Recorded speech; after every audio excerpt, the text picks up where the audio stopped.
بل سبب چې باقي سره د انسان د مال نه برکت ختميږي، د اوقاتو نه برکت ختميږي، خاص کر چې کوم د خوراک سره تعلق ساتي، خوراکي اشیاء سره، هغه زکات نه ورکول.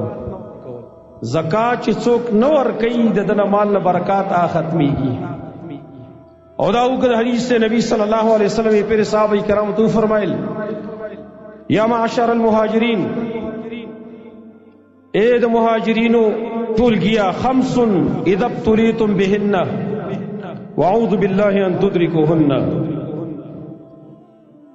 پنځه خصلتونه دي کله چې تاسو پاغه مبتلا شئ او زه په الله سره پناه غواړم د دې نه چې تاسو غلاندې کی. پنځه خصلتونه دي. نو اې څه ذکر کړي لکه یدا ذکر کړي لم تظهر الفاحشه في قوم قط حتى يعلنوا بها الا فشا فيهم الطاعون ولو جاءوا التي لم تكن مضت في اسلافهم. کم قوم کی جو فحاشی عام شي حتی چې دیو ښکارا فحاشی شروع کی، مگر پدیو کی با طاعون بیماری وبای مرزونه دا به عام شي، او هغه مرزونه به عام شي چې مخکې نو تیر شوي. مخکې چا پیژانته کرونا چې کرونا څه ته وایي، اوس لا به څه بل څه شی راوت پته نه لګي، دی را با خوا کومه بلا راوځي.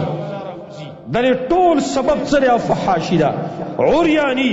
او ما تاسو ته مخکې ویلو چې ورځ تیریږي د فحاشي اړې نه وي کولاوي، چې ورځ تیری د فحاشي اړې نه وي کولاويږي. تاسو کتلی ډیر د سیل زینه خسته خسته زینو د خزو په کېړو چرته نمو نشان نو په دې 2-3 کال کې دا غینه د زینا اړې جوړې شوې. بلکې زمونږ په دې نږدې علاقو کې په پارکونو کې ما ته باوسوق ذرایع ماته معلومات شوي دي، باوسوق خلکو په خپل اقرار کړی دی په دې نږدې علاقو کې په پارکونو کې شراب څکلی شي، په تیر دغه کې شرابونه څکلی کېدل د شپې. دا فسادونه اوس عام دي، ورځ په ورځ باندې عام کېږي. موږ ورځو افتتاحګانې هم کولتا، موږ ورځو دعاګانې مو ته کولتا.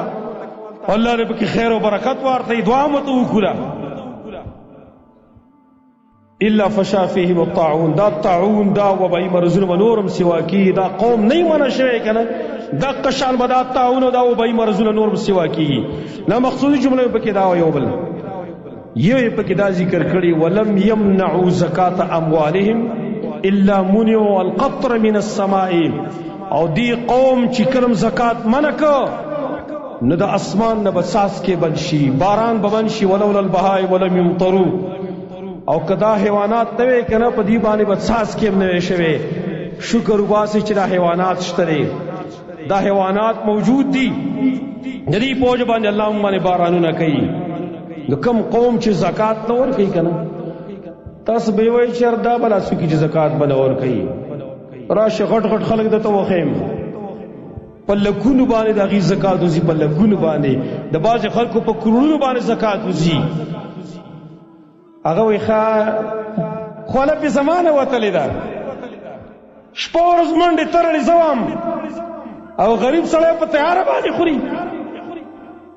منګه اورېدلې د خلکو نه یو کس راتی ویل منګه څو خروار دانې دي کې دا زموږ شي وي ول پای کې موږ زکات ایستوي لغه عشرم پکې ایستو بده کې مل پلار راغی لته څه کوي علم غو ته چې دا زکات دی واسه کنه هغه کې پاگل بچو غریب ځان خپل پسه لیکري کنه ما نه اخلي دغه ټول کې ویل ایستو لغه بغزه دغه بیرته ورته دی پښتنو کې دلته لا پښتانه په دې کې ځي خلک شته بیړې زمنګ غرق لگا هم په جمی کې هم کله استسقاګانې کولې پور کې هوته سی وړه شتره چې استسقا پکې موږ نه کوو استسقا ته سه براوځي استسقا ته موږ راوځو او مصیبت هغه خلک کوي بیا او زکات هم نه ور کوي برکات چې ختميږي اصل کې په دې وجبانه ختميږي چې زکات کم قوم نه ور کوي